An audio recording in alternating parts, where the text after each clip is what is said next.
YouTube, welcome back to my channel. It has been a minute, but I am back because we got to talk about Winchester. But before we get into that, make sure that you subscribe to my channel, pretty please, so that you can get all the videos that I upload, all of my movie and TV reviews. Also, hit the like button if you really like this video, and then hit the notification bell after you subscribe, so you'll be notified whenever I upload new movie reviews to the channel. Okay, so Winchester, starring Helen Mirren, she plays the real-life Sarah Winchester, who is the widow and the heiress to the Winchester fortune. Winchester, of course, the company, very famous company for making firearms.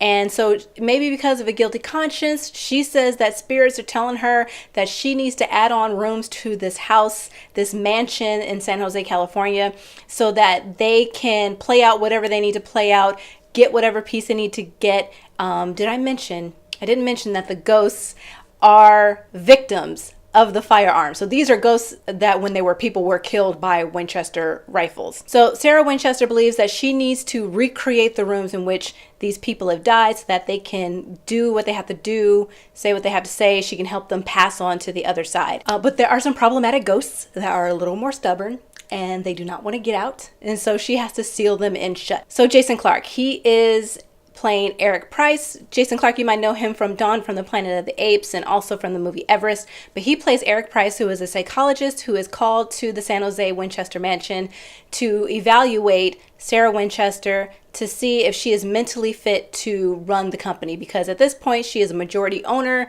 She has a majority stake in the company, and so she has a lot of say in the direction that they go in. Now, the young Dr. Price has some issues of his own, the foremost being he is addicted to opium.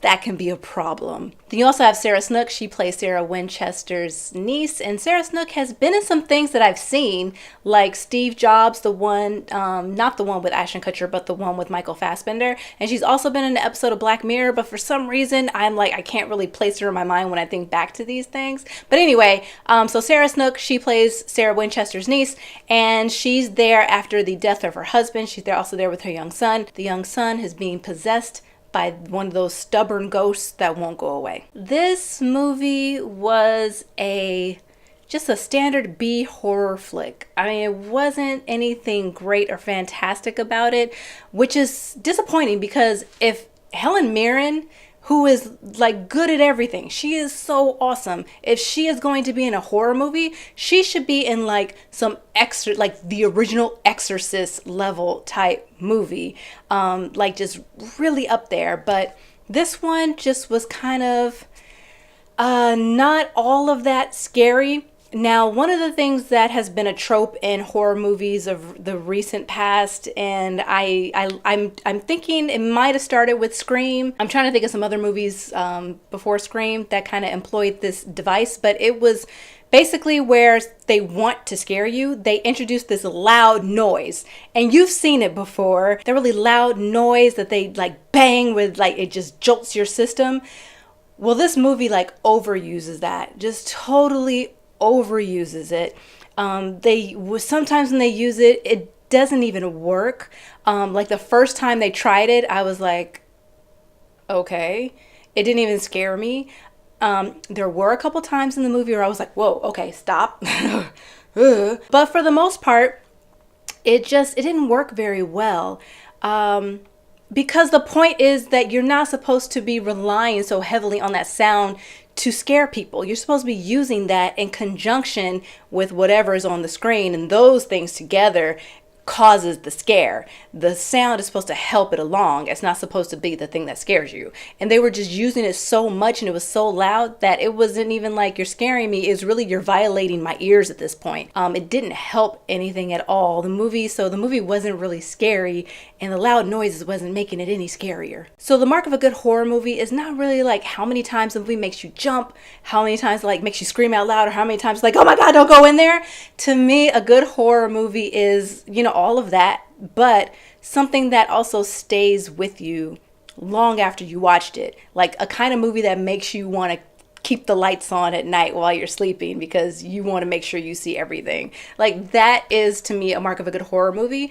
This movie does not have any of that, does not burrow itself into your psychology and like messes with your head. There's none of that. If anything, it's going to be like a not so good PSA against gun violence. So my recommendation to you, that if you want to see a really good horror film, you're in the mood for that, this ain't it. And you can go like rewatch something that really scared you the crap out of you before. I know, and even if you're thinking, oh, I've already seen that movie, it's already scared me, if it's sufficiently scared you, it will continue to do it. Because I remember I saw The Conjuring and I was like, whoa, and then I saw it again another time and I was still like, oh God, make it stop again. Even though I've already seen the movie and I already know what happens, I'm still like, no. So yeah, just rewatch another horror movie that you like if you're in the mood for a little scare. Winchester is not going to scare you. Like I said, it's going to assault your ears, and that's pretty much all it's going to do. So thank you for watching my review. I hope that you enjoyed it. Again, hit the like button if you really like this video, and then subscribe to my channel so you can get all of my movie and TV reviews. And then make sure to hit the notification bell so that you can get notified every time I upload a new video. It's going to be great. You're going to really love it. Thank you for watching, and I will see you on the next one.